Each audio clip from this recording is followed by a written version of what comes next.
So now that the DJI Pocket 4P has been globally released, you're going to be seeing a lot of comparisons between these two cameras. On my right, I have the DJI Pocket 4P, and on my left, I have the Insta360 Luna Ultra.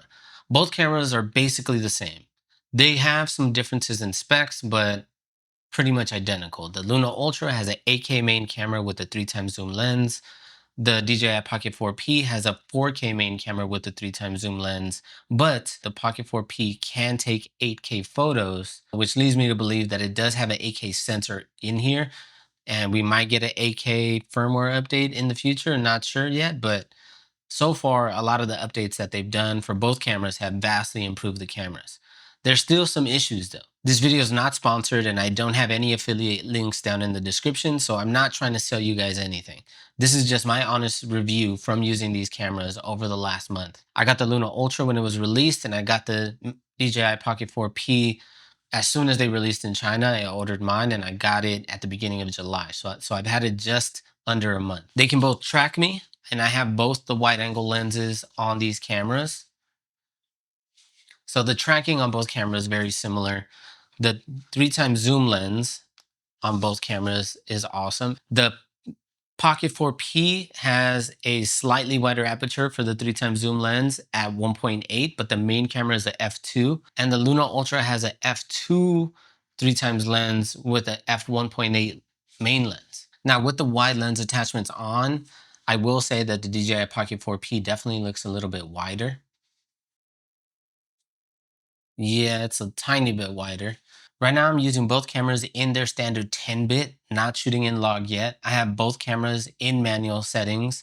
Both of them are set to 4K 30, 1/60th of a second shutter speed, and the ISO is set to a max of 400. The EV is also set to 0. So we'll also get to see if it overexposes or underexposes me a little bit. And we'll get to see how it handles the flares back here with my hair light.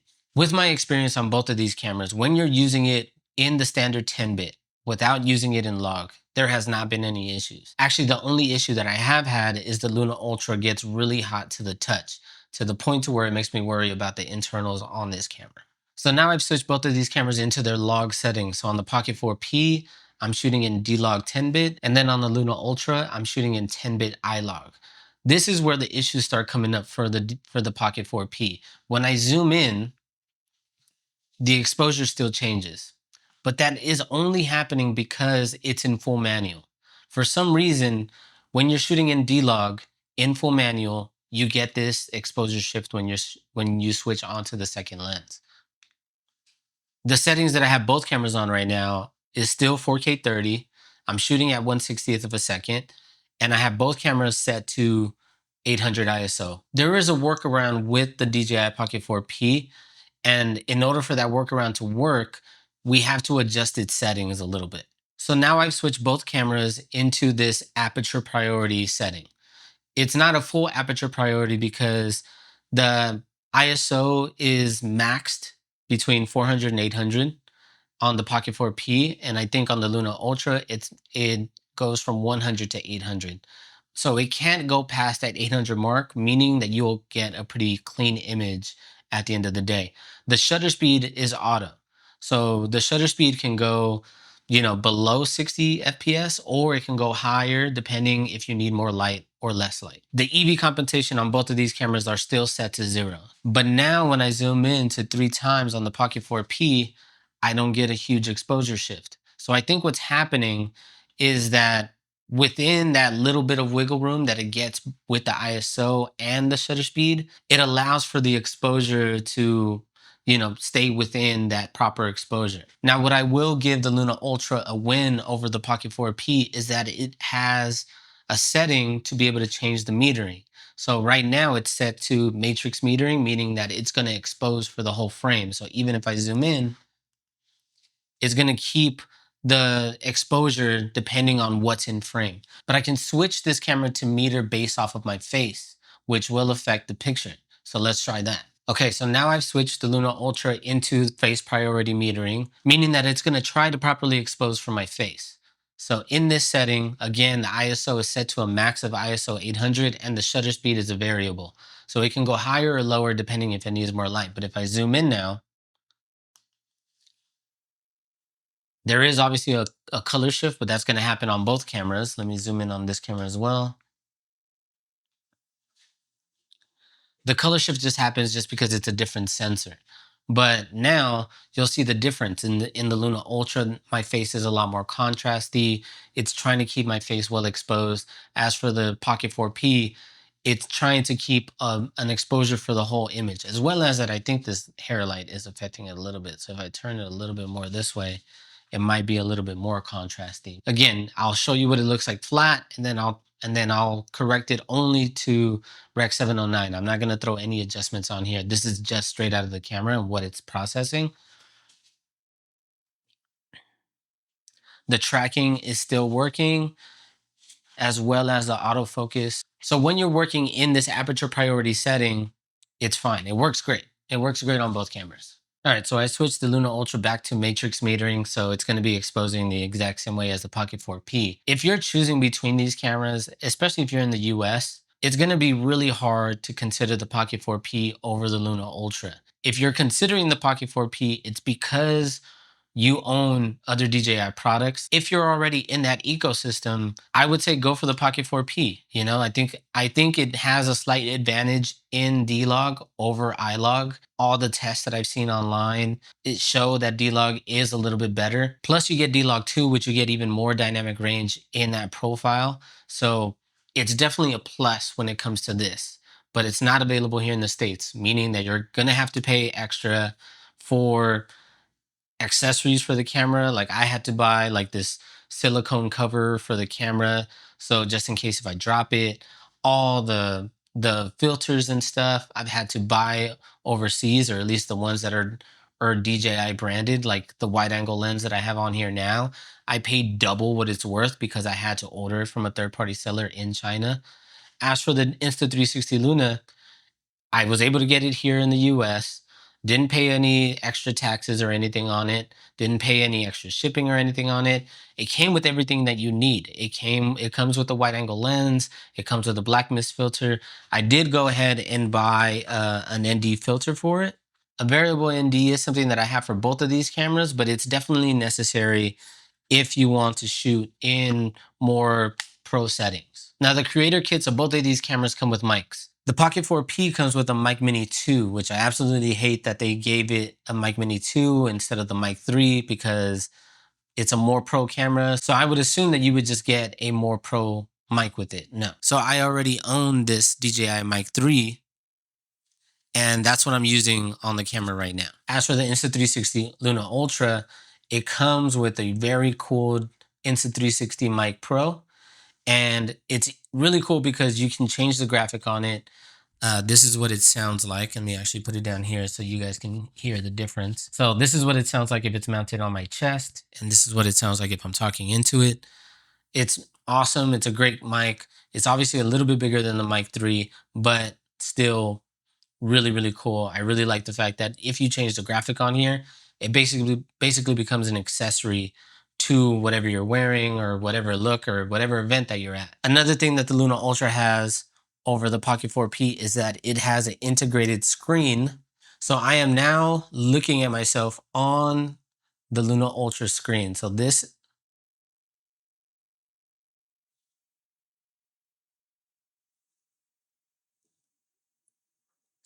is the Luna Ultra screen, and it also has a little mic here at the top. So this little mic, you can just talk into it.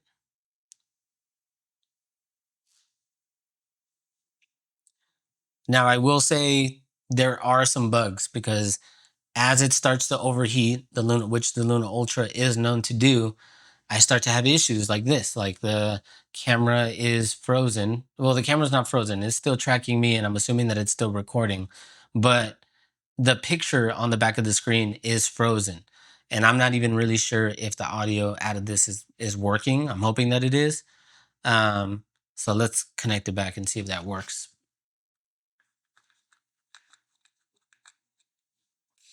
So it was still recording. I'm not really sure why the screen that happens to the screen, but I have been using the Luna Ultra when it freezes like that. So the picture on the screen freezes, or the gimbal will just stop working to the point where I either need to restart it or start over again, or just let it cool down because it does get really hot to the touch. Now it happens a lot more when you're shooting in log and when you're shooting in 8K. So it's just taking a lot of processing power to be able to spit out that image.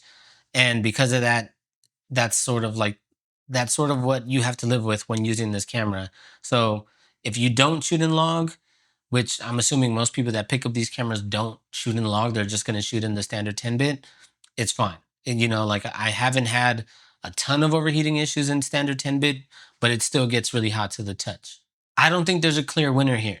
I don't think you can do particularly better or worse with one camera. I think if you're more of a professional that likes to really go into DaVinci Resolve and like play with your footage and color correct as much as you can, go with the Pocket 4P because I think that D-Log and D-Log 2 are way better than iLog. They're also way better than D-Log M. So coming to this from a Pocket 3, it's just a completely different workflow. Like on the Pocket 3, when I was filming and shooting on this and I was shooting in log, I would have to underexpose by either a full stop or 2/3 of a stop. That was mostly because I didn't want to overexpose my highlights. But with D-Log, if I underexpose too much, I get a lot of noise in the shadows. So it almost acts like S-Log. If you guys have ever worked with Sony and S-Log 3, you have to overexpose your image a little bit to get cleaner shadows. And the Luna Ultra just turned off. It's not dead. It definitely overheated. The battery is at 100%. I'll show you guys. So it's so it shows 100% right there. I've now let me just say I've updated both of these cameras to the most latest firmware. I'm using the most recent firmware update from the Luna Ultra, which is giving me the preview in iLog, but now it's just frozen here. Like I'm not even really sure if I'm recording or not. So it's just I can't even stop recording or start recording. Let me just try to force it off here.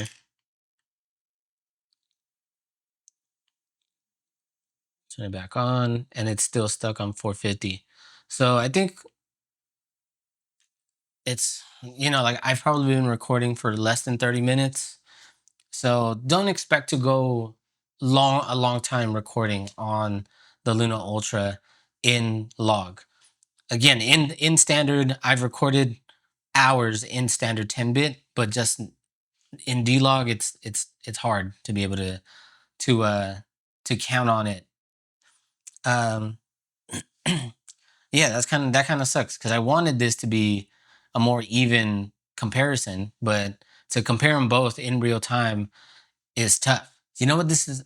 I'm just gonna be transparent with you guys. I've tried to make this video comparing both of these cameras multiple times now, and something has always come up, right? Like I was making a comparison between these cameras, and in past videos that I've tried to record, the Pocket 4P doesn't look like it matches up to the Luna Ultra because the what it was missing. There was a lot more issues with this camera, but then after the first firmware update, it fixed a lot of those issues and made this camera a lot more usable. Now, if you use this camera in aperture priority, or if you use a lot of these Pocket cameras in aperture priority, then you're gonna have no issues with this camera. I think it's great. I think the D-Log is great. I think the D-Log 2 is great. I do think that we're gonna get an 8K firmware update soon. The downsides that I hate about this camera is that we don't get any log in slow-mo, which I would hope that they at least give us D-Log M at the very least. I don't need 8K. I really don't care if we get an 8K setting or not, but I would love to get a 4K 1x1 setting because if it has an 8K sensor in here, I know that it's possible.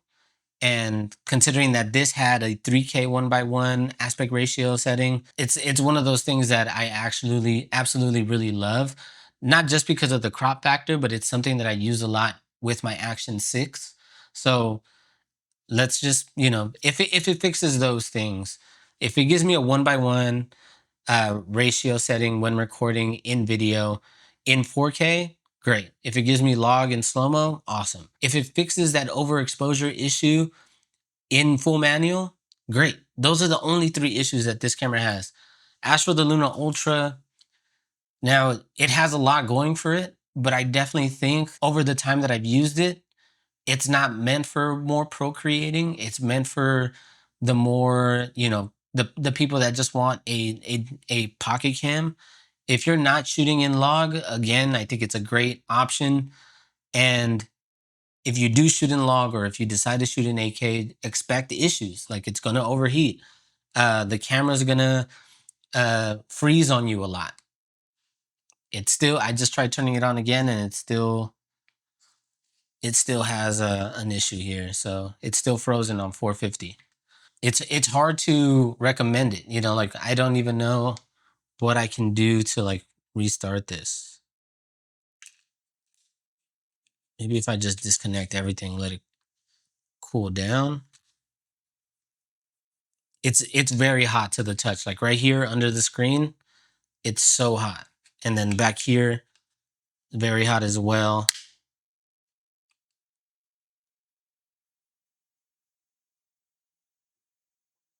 Okay, now that worked.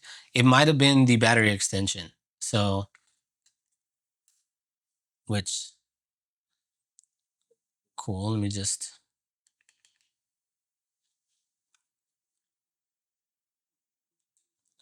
All right. So we're recording on both cameras again now. Now, again, it's a great camera. I think both of these are great cameras, but I do think that the Pocket 4P lends itself more to more pro creators. And if we just get the 3 things that I'm asking for, I think that it would be a great camera. Other than that, the Luna Ultra is packed with a bunch of features. It has the removable screen. It has the mic on the screen. It can shoot in log 10. It's the first Insta360 camera with a 10-bit log. I don't think that iLog matches up to D-Log. I do think that you still get some clipping in the highlights. If you guys want to know more about the dynamic range on this camera, I'll be happy to make a video. But if you want to see one right after this video, I recommend a YouTuber by the name of Roma Fedorov. He's been comparing the Pocket 4P and the Luna Ultra over the past month, and he's done a bunch of cool videos seeing, like, pushing D-Log 2 to its limits, pushing D-Log to its limits, comparing these cameras to other cameras. So I'm going to leave a link to his channel down in the description. Now, I will say this. The Luna Ultra, I got it for my fiance. This is not my camera. This is a camera that I got for my fiance. For what she's using it, not in log, it works great. I'm gonna go ahead and turn this off now just because it's very hot. I mean, they put a lot of thought into this. I just don't think that the heat dissipation and the processor in here is strong enough for a lot of pro creators. But they threw it in here, and like, at least we get to see that they tried. I went into this video thinking that I didn't want it to be as biased, but from what it looks like, it's just really hard to be not biased when something like this just constantly overheats and constantly freezes on you. If they do a firmware update on this camera, I'll go ahead and do a follow-up. But again, I'm not telling you guys anything. There is no affiliate links in the description. If you guys want to learn more about like specific specs about this camera, I'll leave a couple YouTube channels down below. But yeah, this is just my personal opinion. If you're more of a pro shooter, go with the Pocket 4P. All right, I'll see you guys on Monday. But until then, keep shooting. Peace.